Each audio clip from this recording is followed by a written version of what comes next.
Hello and welcome back. I'm Alexander Shelley, Music Director of Canada's National Arts Centre Orchestra, and this is our 5th video on conducting technique. I hope you've enjoyed the previous videos. If you haven't seen them yet, do take a look back because I'm going to be building on some of the aspects that I discussed in the last few of them. That includes right hand stick technique, the basics of how we move and use the right hand, and in the last videos I introduced the left hand and how we can work with it and use it. In this video, I'm going to focus on phrasing and how we can indicate that using our right and our left hands.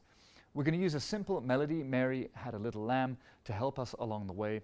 And I'm going to talk first of all about how we use this hand, the right hand, our main beating hand, to indicate these shapes. When we talk about phrasing, we always have to have something in mind. We have to say, where are we going to or where are we coming from? That's the essence of a phrase. Are we saying, Mary had a little lamb? Or are we saying, Mary had a little lamb? Are we emphasizing the lamb, or are we emphasizing Mary? We could also emphasize, Mary had a little lamb.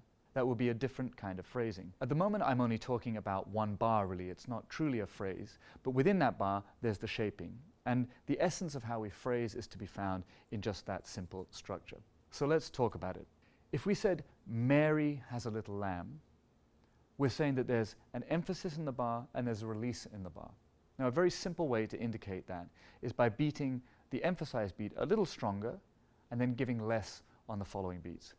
Mary had a little lamb. If we're in 4/4. 1, 2, 3, 4. Mary had a little lamb. Now you'll see in this shape I'm doing some very simple things. Big amplitude on the emphasized beat of Mary, a smaller amplitude on the second, third, and fourth. Also, I start the beat far away from my body, indicating that there's a depth to the sound and a weight to the sound. And as I move through the bar, I come into my body, which lightens the gesture. Mary had a little lamb. Mary had a little lamb. If we go to the lamb, we could say, Mary had a little lamb.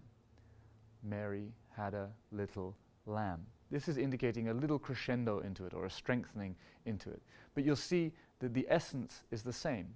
We start, in that case, smaller, we increase the amplitude, and we move away from the body.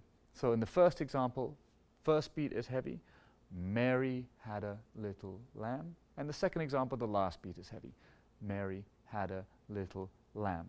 Now what do we do if we want to emphasize had? Well, it's the same thing. We give a bigger amplitude on the second beat, a little bit more impulse, and we move away from it and into the body. Mary had a little lamb.